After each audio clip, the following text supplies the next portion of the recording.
Good morning everyone! Welcome back to another video. Dito talaga ako sa ano no? Diretso talaga sa ganito. Kasi hindi ako nag-vlog kayo ng umaga pagising ko talaga. Diretso na talaga no? Salita agad. So Sabado ngayon guys, hindi na ako nag-start ng aking vlog kanina pagising talaga kasi nalobat na naman yung aking cellphone. Nakalimutan ko mag-charge kagabi. Sabi ko mamaya na lang. Kasi may mga ganap naman tayo today, so makakapag-vlog pa rin tayo. So, nag-ano na ako, naghinsaw, basta Bisaya, nag-half-bath. And then, hindi ako nagbasa ng aking buhok kasi walang point na maligo ako ngayon kasi magpapa-haircut ako ng aking buhok. Guys, papakita ko sa inyo mamaya. So, naglagay lang ako ng oil sa buhok. So, yung Oraplex. Nabili ko siya sale. Normally, mahal talaga yung Oraplex. Hindi ko i-afford. Buti na lang nag-sale, nakita ko sa online, sabi ko, bilhin ko na. Kasi marami akong nakikita ba sa Instagram na, ano ba, popular yan siya. So, sabi ko, try ko nga. So, nag-makeup ako kasi, pero bago tayo pupunta sa ating salon, papasok muna tayo sa work. Maghanap muna tayo ng pounds. So, pupunta ako sa work ng 11:20 kasi yung pasok ko 11:30. And then si Dave, nandun siya, hinatid niya si Kira sa kanyang lesson ba, sa dancing niya, sa performing niya. Nandun sila. And then, tawag nito. Maya pupunta ako sa work. Alas 3 pa naman yung aking haircut. So, alas 2 ako matatapos sa work. So yeah, ito lang yung aking suot. Naka-ano lang ako, naka-jumper, naka-denim jeans. So, punta muna tayo sa kusina para magkape again, second coffee. Magpapagupit ako doon sa nagupit sa akin 2 years ago. Ano kasi, last month kasi yung nagupit sa akin. Din sa taon lang din siya. Pero hindi ko talaga siya nagustuhan. Kaya magpapagupit talaga ako sa una ko talaga. Stylist talaga na magupit sa akin for today. Long fresh. Considering wala akong masyadong tulog, no? Fresh to wear. Fresh pa rin, no? Gusto ko talagang ipakita sa inyo ba kung paano ako mag-makeup. Pero, pag nag-start ako ng makeup, hindi ko na talaga siya mapakita. And then, kanina din, bago si Deep umalis at siya kasi Kira, nagpalit ako ng beddings. Na-washing ko na din siya. So, ngayon is, baka magbabacuum muna ako bago ako papasok sa work. So, yeah. Malinis na. Medyo productive yung araw ko, no? Kahit wala pang alas 10 pa lang, pero marami na akong nagawa. Kaya may budget tayo guys, binigyan tayo ng ating mister pampagupit at pampanails din sana ako today. So sabi ko, baka sa Monday na lang. Kahit ba tayo dito ba sa ibang bansa, alam ko naman sa ibang bansa, mahal talaga magpagupit, mahal magpanails, mga ganun-ganun. Pero, alam niyo ba, like, kahit ako sa sarili ko, kahit afford ko naman talagang magpagupit, afford ko naman magpa-nails ng aking sa sarili ko. Pero alam niyo ba yung feeling na yung husband mo naglo-look after din sa'yo, like kahit may sahod ka naman, pero binibigyan niya talaga ako guys sa mga ganyang bagay. Like, kaya sabi ko talaga na I'm so thankful talaga kay Diba kasi nakakaintindi siya sa bilang babae, ganun ba, bilang asawa, like bilang isang ina, na minsan may mga bagay din talaga na gusto mong i-treat natin yung sarili natin, but then sa isip natin, sayang sa pera, pero kaya si Dib talaga, oh, here's the money, you get your hair done, or do some shopping, ganun. Kaya, ganyan yan si Dib, kaya sabi ko talaga na, sabi ko nga sa kanya na, okay lang ako na lang yung magbabayad, sabi niya, yeah, you can have it. And then yeah, so binigyan niya ako ng budget for today. Kaya, i-treat natin yung sarili natin. And then, ano ba yun? May binigay din siya sa akin na earrings nung Pasko. Kanina ko lang siya na-open talaga. As in, kanina lang. Pakita ko sa inyo. Gusto ko nga sana siya isuot today, pero pupunta lang naman ako sa work. Maybe pag kung nagpagupit, isuot ko siya. Yeah. So, yun lang naman. And then, mamaya is pupunta tayo sa Pets at Home. Kasi, ito, si Kira, gusto nang bilhin yung hamster. So sabi namin sa kanya, fine, bibili natin yung hamster. Pero sa araw ng birthday mo is isa na lang yung mo, regalo mo. Sabi niya, okay daw. So ito yung ating kape guys. Magkape muna tayo and then mag-chill bago tayo papasok sa work. Yung i-prepare natin sa kape, binili ito ni Dib kanina sa Co-op. Nababasan ko din kayo ng umaga. So, nagutom ako. Ito na naman yung kainin natin. Sabi na ako ngayon sa work. May nakikita akong market doon malapit sa labas lang talaga ng work. Pero gusto kong tingnan kung may fish. Pero I don't think so. Kasi last time nung tingin-tingin ako, walang isda na gusto ko ba. Kahit yung mga veg ba na sa Philippines, tingnan natin. Pakita ko sa inyo. Tingnan nyo. Yan yung market. May mga plants. Fruits, ganon. Pero hindi talaga yung Asian ba. Yung ganon ah. Look. Who's this?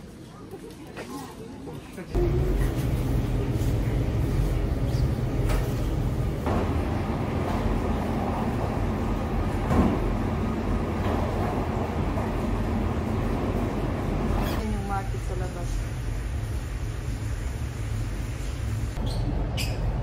How would you like? Oh yeah, small cotton chips. Yeah?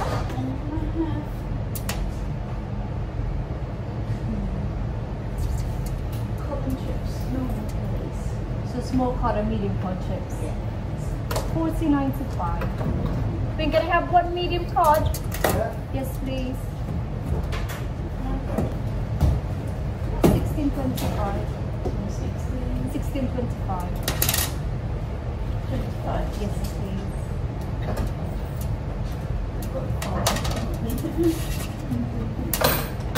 Strong vinegar with it?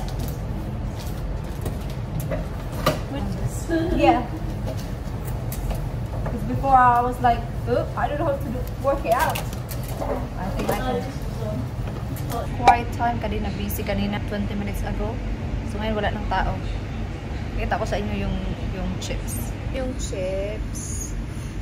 Yan yung tinda namin guys. So, tsaka yan yung cod na fish. Yan yung mga sausage. So on the way na ako guys sa salon. Ulan. Sana nagpahatid na lang ako kay Dib. Yeah.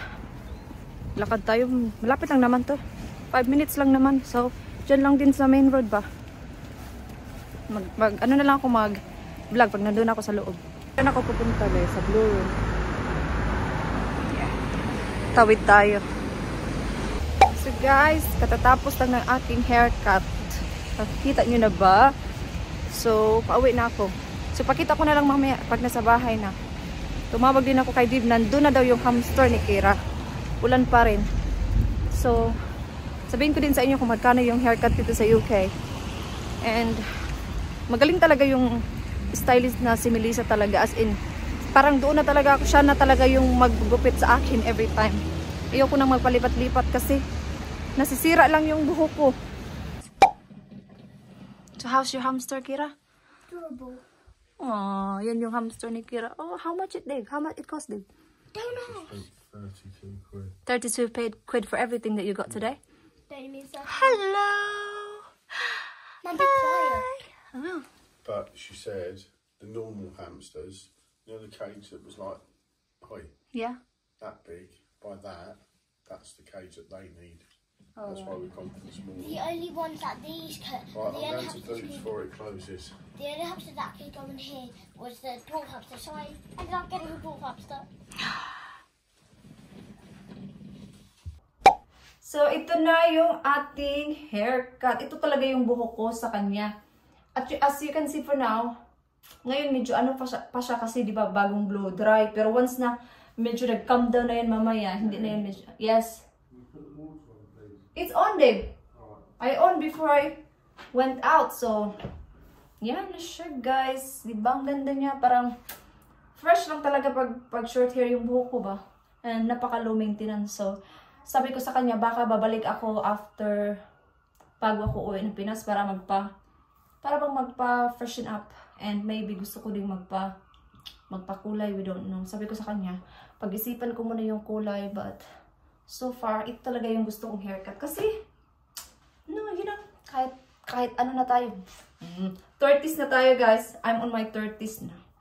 So, ayun yan din. Pakita ko sa'yo sa likod. Yan yung gusto ko ba? Short na parang may layer siya. Kasi yung napansin ko talaga pag siya yung nagupit sa akin. pagkatapos kong maligo, hindi talaga siya bumabalik talaga siya sa ganito ba? Di ba may iba kasi mga short hair na after mong maligo, naging ganito, naging fly away. Ito talaga, bagsak pa rin talaga siya. Kaya, ito talaga yung gusto kong haircut sa kanya. Ayan. Para siyang may pagka-layers structured. Structured ba yung sinabi niya? So, yeah. Yun lang, guys. So, magkano nga ba ang magpagupit dito sa UK? So, kung sa stylist ka is 35, no, I think 36 pounds kung sa stylist. Kung sa senior stylist, which is yung nagupit sa akin si Melissa, she is 45 pounds. So, 45 pounds times 70. So, ito siya. So, yan yung cost ng aking gupit. So, may shampoo, at saka blow dry, at saka ito. Tapos, binigyan ko siya ng 5 pounds na tip. So, siguro sa Monday, magpapa-nail polish ako. Or we don't know. Tingnan ko kung di ako busy sa Monday. Pero, so far, so good. I'm happy with my hair. So, ngayon is mag-relax muna tayo, no? At nakita nyo na ba yung hamster ni Kira?